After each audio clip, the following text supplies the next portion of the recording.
तत्व ज्ञान और आत्मज्ञान। श्री कृष्ण ने बताया है कि तत्व ज्ञान हो जाने पर नाना प्रकार के भ्रमित करने वाले वचनों से विचलित हुई तेरी बुद्धि एक पूर्ण परमात्मा में से स्थित दृढ़ता से स्थिर हो जाएगी।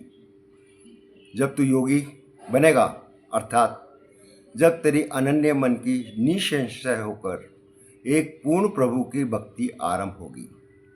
तत्वज्ञान अर्थात ब्रह्म, आत्मा और सृष्टि आदि के संबंध का यथार्थ ज्ञान है। ऐसा ज्ञान जिससे तत्वदर्शी संत ने पूर्ण परमात्मा के तत्व ज्ञान के द्वारा पूर्ण ब्रह्म की महिमा को से परिचित हो जाने के पश्चात साधक पूर्ण रूप से अनन्य मन से उस पूर्ण परमात्मा परमेश्वर पर सर्वभाव से समर्पित हो जाता है और मनुष्य का मोक्ष संभव हो जाता है। आत्मज्ञान केवल अपने प्रयत्न से होता है, बल्कि यह अर्थ है कि दूसरों के बताने पर भी स्वयं चिंतन मनन करने से यह ज्ञान को प्राप्त होता है।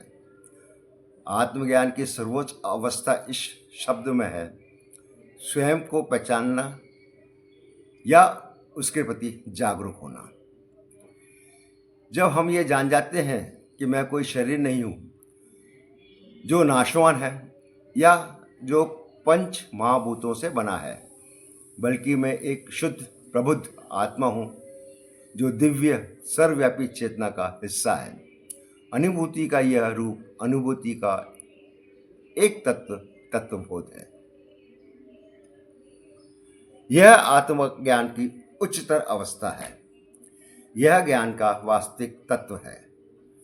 उच्चतर अवस्था में शरीर में कोई आसक्ति नहीं रहती। आत्मबोध होने पर साधक को सर्वव्यापी चेतना का अंश अनुभव होता है।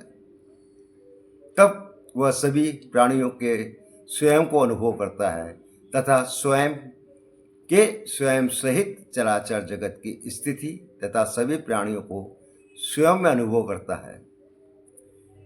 इस कारण से सिद्ध पुरुष में सभी प्राणियों के प्रति प्रेम का कोमल भाव उत्पन्न होता है। लेकिन हम भौतिक ज्ञान के महत्व को नकार नहीं सकते। इस ज्ञान के बिना सब कुछ काम रुक जाते हैं। भौतिक दुनिया के सभी काम जैसे खाना, कमाना, रहना, परिवार का पालन पोषण, व्यापार आदि अपने जीवन के लिए काफ़ी महत्वपूर्ण है। इसके लिए सांसारिक ज्ञान का होना भी बहुत आवश्यक है।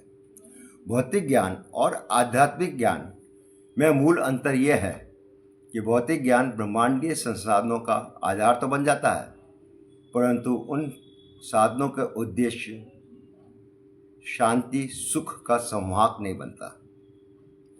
यह सत्य है। केवल लौकिक ज्ञान से ही वास्तविक सुख शांति प्राप्त नहीं हो सकती। उसके लिए आत्मिक ज्ञान बहुत आवश्यक है। अपने प्रारब्ध भोगने के बाद निष्काम कर्मयोग, बिना आसक्ति के कर्म करना, समर्पण, स्त्रीण भाव मोक्ष दिला सकता है। नमस्कार।